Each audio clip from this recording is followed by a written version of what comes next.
الحمدللہ وکفا وسلام علی سید الرسل وخاتم الانبیاء والمرسلین وعلی آلہ واصحابہ اجمعین اما بعد فاعوذ باللہ من الشیطان الرجیم بسم اللہ الرحمن الرحیم وما آتاکم الرسول فخذوه وما نهاکم عنہ فانتہوا قال النبي صلى الله عليه وسلم ارحم امتی بامتی ابو بکر رضی اللہ تعالی عنہ او کما قال علیہ الصلاة والسلام صدق اللہ العظیم وصدق رسولہ النبی الکریم ونحن على ذلك لمن الشاہدین والشاکرین والحمد للہ رب العالمین۔ یا الہی تمنا ہے یہ سعادت نصیب ہو جائے، یا الہی تمنا ہے یہ سعادت نصیب ہو جائے، تیرا قرآن سناتے گولی لگے اور شہادت نصیب ہو جائے۔ پروانے کے لیے چراغ، بلبل کے لیے پھول بس، پروانے کے لیے چراغ، بلبل کے لیے پھول بس، صدیق کے لیے خدا اور اس کا رسول بس۔ محترم سامعین حضرات، اللہ رب العزت کا ہم پر یہ بہت بڑا احسان ہوا کہ جس نے ہمیں نبی کریم علیہ السلام کی امت کے اندر پیدا فرمایا۔ اس پر جتنا بھی فخر کیا جائے کم ہے، اور سب سے بڑا احسان یہ ہوا کہ ہمیں اللہ رب العزت کے وہ نیک اور برگزیدہ بندے جنہیں صالحین کہا جاتا ہے ان کی جماعت کے اندر شامل فرمایا۔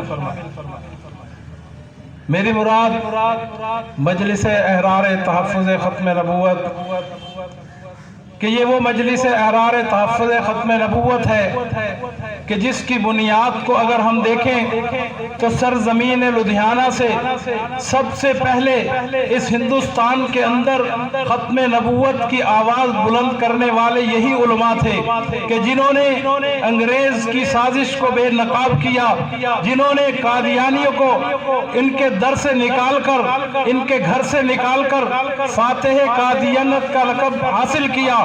یہی وہ علماء ہیں کہ جنہوں نے ختم نبوت کے لیے پیش کی، یہی وہ علماء ہیں جنہوں نے آپ علیہ السلام کے دین کے لیے اپنی جانوں کے نذرانے پیش کیے، یہی وہ علماء ہیں جنہوں نے ہر لمحہ ہر وقت آپ علیہ السلام کی نبوت کے تاج کو پہرا دے کر بچایا۔ میری مراد یہ خاندان لدھیانہ ہے کہ جنہوں نے سب سے پہلے ختم نبوت کی آواز کو اس ہندوستان کے اندر بلند کیا۔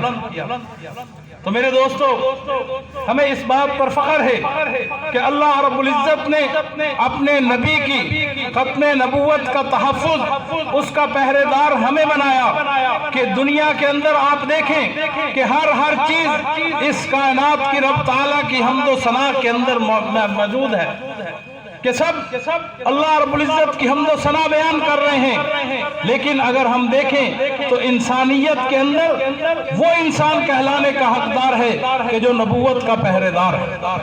اب آئیں ذرا ہم پیچھے کی طرف چلتے ہیں تو ہمیں نظر آئے گا کہ سیدنا ابو بکر صدیق رضی اللہ تعالیٰ عنہ وہ شخصیت ہے جو سب سے پہلے اسلام لائے۔ ابو بکر وہ شخصیت ہے جو سب سے پہلے اسلام کے مبلغ ہیں۔ ابو بکر وہ شخصیت ہیں جو سب سے پہلے اسلام کے محافظ ہیں۔ ابو بکر وہ شخصیت ہیں جنہوں نے سب سے پہلے اسلام کے لیے قربانی پیش کی۔ اگر ہم دیکھیں تو انسان کو تین چیزیں بہت زیادہ پیاری ہوتی ہیں۔ سب سے پہلی چیز اس کی جان ہے، اس کے بعد اس کا مال ہے، اس کے بعد اس کی اولاد ہے۔ جناب سیدنا ابو بکر صدیق رضی اللہ تعالیٰ عنہ کو میں دیکھتا ہوں کہ اپنی جان کی پرواہ نہ کرتے ہوئے ابو بکر مکہ کے چوک کے اندر کھڑے ہو کر کلمہ حق بلند کر رہا ہے، اعلاء کلمت اللہ کے لیے اپنی جان دینے کے لیے تیار ہے، اور سب سے پہلے اسلام کی تبلیغ کے اندر مار کھانے والا یہ ابو بکر مجھے نظر آتا ہے۔ یہ ابو بکر ہے جس کو اتنا مارا گیا کہ بے ہوش ہو کر گر جاتے ہیں، جسم پر زخموں کے نشان ہیں، انہیں ان کے قبیلے والے آ کر بچاتے ہیں۔ جب گھر کے اندر پہنچتے ہیں ہوش میں آتے ہیں۔ والدہ کہتی ہے ابو بکر یہ کھا لے، ابو بکر یہ پی لے، قسم کھا لیتے ہیں خدا کی قسم اس وقت تک میں نہ کچھ کھاؤں گا نہ پیوں گا جب تک اپنے محبوب محمد عربی صلی اللہ علیہ وسلم کی زیارت نہ کریں۔ یہ ابو بکر ہیں جو اپنی جان کی پرواہ نہیں کر رہے کہ مرنے کے قریب ہیں، زخموں سے چور ہیں، جسم زخمی ہے، لیکن کیا فرماتے ہیں کہ میں اس وقت تک نہ کچھ کھاؤں گا نہ پیوں گا جب تک میں اپنے محبوب محمد عربی صلی اللہ علیہ وسلم کی زیارت نہ کروں۔ یہ ابو بکر ہیں کہ جب ایمان لائے تو 40,000 درہم آپ کے پاس تھے اور وہ سارے کے سارے دین اسلام کے لیے قربان کر دے۔ یہ وہ ابو بکر صدیق رضی اللہ تعالی عنہ ہیں کہ جنہوں نے آپ علیہ السلام کے اعلان پر گھر کا سب کچھ لا کر آپ کے قدموں میں دھر دیا۔ آپ علیہ السلام نے پوچھا کہ اے ابو بکر گھر کے لیے کیا چھوڑ کر آئے ہو؟ فرمایا اللہ اور اللہ کے رسول کا نام چھوڑ کر آئے۔ یہاں تک کہ جسم پر ٹاٹ کا لباس ہے، آسمانوں سے جبریل آ جاتے ہیں کہ اے اللہ کے رسول، اللہ رب العزت سیدنا ابو بکر صدیق کو سلام کہہ رہے ہیں۔ یہ ابو بکر ہیں کہ جنہوں نے اپنا سب کچھ اسلام کے لیے قربان کر دیا۔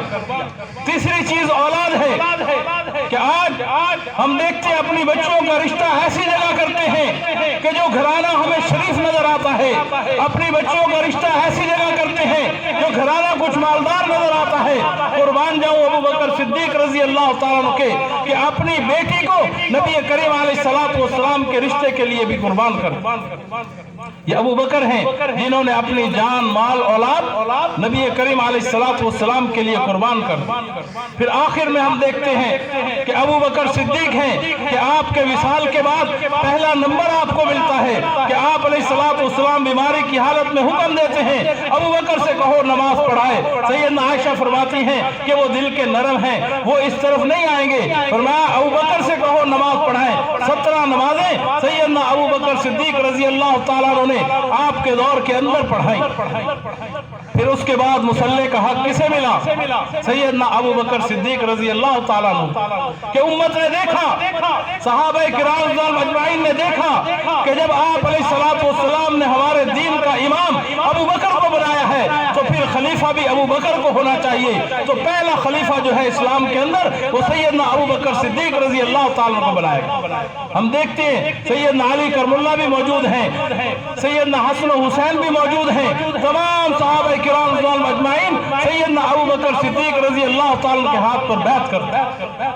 یہ ابو بکر ہیں جو ختم نبوت کے لیے قربانی دینے کے لیے جب لشکر کو لے کر نکلتے ہیں، صحابہ کہتے ہیں وہ رات ہمارے لیے گزارنی بڑی مشکل تھی کہ مدینہ کے اندر سے تمام لوگوں کو، نوجوانوں کو، تمام صحابہ کو نکال کر مسیلمہ کذاب کی سرگوبی کے لیے لے گئے، اور اس رات ہم ڈرتے رہے۔ مسجد نبوی کے اندر عورتوں اور بچوں نے اپنی وہ رات گزاری کہ کہیں سے دشمن حملہ نہ کر دے، کہیں سے ہم پر کوئی آ نہ جائے۔ تو فرمایا کہ اس رات کے گزرنے کے بعد ہم نے دیکھا کہ نبوت کا تحفظ بھی ہوا، اس رات کے بعد ہم نے دیکھا دین اسلام کا پرچم بھی سر بلند۔